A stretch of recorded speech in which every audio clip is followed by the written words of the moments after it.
Hello YouTubers, I just wanted to show you this. This is a radio I bought off eBay, and when it came it was very well packed, double packed, and I thought this would be a great project to make YouTube videos of. So when it arrived, I was in two minds whether to start on it because I wasn't quite ready, and curiosity killed the cat, as it were, and I just felt I had to wire it up and see what happened. And when I opened the back up, originally I thought it was mains power, but when you look in the back of it, there's no way this is mains power. So I got out my trusty power supply and I wired it up to see what would happen. And this is what I got. I mean, I've tuned it in. Not everyone is such a fan of his work. There are fantastic the damn thing's stories about working. very long recitals and people pretending to be dead. Well, this is no good to me. I wanted one that didn't work so I could spend time trying to repair it. Pretending to go into labour. I mean, really, I was hoping to spend time on this and find out what was wrong and fix this thing. But as you can see, it's working. Now the tuner is very, very stiff. It needs some oil.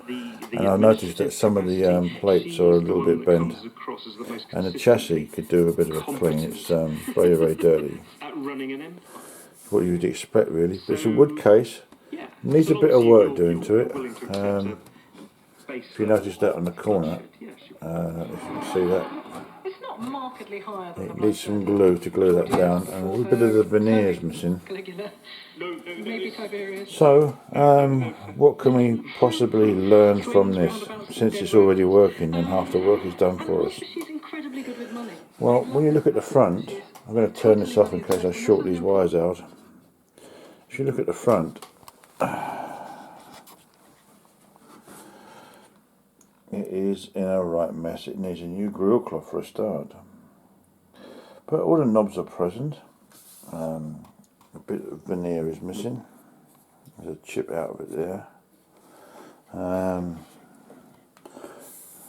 There's a symbol there which should give you some idea what it could be. There's a nasty mark there. That's actual in the veneer. And there's a big chunk out of it there. So it looks like this radio's had a bit of a rough life, really. I'll have a check at the capacitors at a later date to see what they're like. But it's got a great tone on it, so I can't hear any problems. But I will check them just to see what they're like. I don't know if you can see that there. There's the output transistors there on heatsink on the side of the chassis, which is metal. This is point-to-point soldering, by the way. There's no circuit board. And there's these transistors all sitting on top there. So now you're probably wondering what radio this is. Well, this is His Master's Voice, made in Great Britain. Model number 1421. And this is serial number 3200. So I thought to myself, as I said earlier, what could I possibly learn from this as it's working already? Well, we can learn about restoration of the cabinet and try and learn from it. Do our experimenting on this and get things as near as good as possible, so that when we come to do a valve radio, an antique as it were, we'll have a bit of experience in how to cure the problems. One thing I'm going to say to you guys, you've probably heard this many times before, is that whenever you take nuts and bolts and things out of a radio, even if you live on your own, or you think to yourself there is absolutely no chance on this earth anything could possibly go wrong that you're going to lose your bolts and your nuts and your knobs and things from your radio. Wrong. I thought that, and then I got flooded. 6 times I got flooded.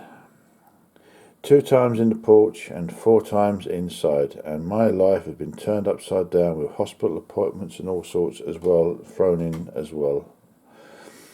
And everything went wrong. And of course, the radio I was working on at the time, or trying to work on at the time, we lost quite a few of the bits, and the glass panel for the stations and that got broken. And that was my father's radio that I was going to restore. I started on the volume control. I've got some of the bits, but not all of them. Shame, really. And it kind of makes me a little bit worried about working on the other radio I've got, which is even older. It's got the big, massive, big valves in. I don't really want to touch that, not because I don't want to work on it, because I'm scared to work on it. Just that I'm scared that something's going to happen while I'm working on it. So, what I've decided is we'll have a go with this, see how we get on, and then we'll carry on looking for what I really want to do, which is have a look at a valve radio and play with that, whatever it throws at us. Alright, so I thought I'd share that with you. It sort of works. I have gone through the other frequencies. It is, I'm just turning it around again because I can't remember. It's VHF on the bottom there, in the middle it's medium wave, and the top is long wave. Also I've noticed with this radio is it has a bracket on one side and a place where the other one went. I wouldn't be surprised if this would actually hang on a wall somewhere. And this is battery. So what I've decided the other day was I'm going to convert this into mains power. You know, with a transformer, electrolytic, and 4 diodes. I'm not going to buy a bridge rectifier because I've got a bag full of millions of these diodes. So I don't quite know how I'm going to go about it. It'll probably be some kind of circuit board that I'll screw it on. Might be a Vera board or something like that. I don't know. And it could be converted back into battery. It's not like it's going to be permanently there all the time. If whoever gets this after me and they want to convert it back into battery power again, that is nothing wrong with that. That's perfectly fine. But it's about, for me, is making a radio practical to use, because I don't want to keep buying batteries for this. I don't know how long the batteries will last. Excuse me. But if I'm going to use it, or somebody else is going to use it, I think it would be better if it had mains power. But I can probably think that there'll be a few people who will frown at that. But we'll have to wait and see. Okay, there's plenty of places where we can store, we can stick all this. But if you look at the underneath there, it looks like it's got a regional electrolytics. I can't really tell very much from here. They look original to me. But we'll have a look. We'll test all these electrolytics, you know, and see if we can make it any better. But as I say, I'm disappointed because this radio is working, and I didn't want it working. I wanted it broken. Not too badly broken. I mean, if transformers went wrong, you know, different kettle of fish then. But it's got lots of IF transformers in.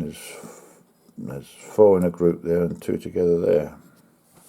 That'll be to do with the different frequencies. There'll probably be 2 of these IF cans for each waveband, because it's 3-band radio. And these are germanium transistors. There's one at the back there. I don't know if you can see where my finger is. You can't see it. There's one there, and there's this one, and that one there, and that one there. I have to keep remembering that you guys can't see through fingers. And then you've got the 2 transistors underneath. And also I spotted a diode, which is probably the detector, or don't know if you can see that. I'm trying to get the angle of the camera. I don't know if you can see that. There it is there. Can you see that at the back there? Yeah, there is one there, and that might be a, where are we? That could be a diode there. Yeah, OA79. It's probably got more in it. But I think that glass one at the back there, I think that one's a detector. I haven't got a schematic for this, so I'll be looking on the internet and seeing what I can get for free, because I'm not really doing any troubleshooting for fixing things. But we'll see. It doesn't sound like it's got silver marker disease, but we'll find out more later on. Tam capax fortuitorum quam mare. Nothing.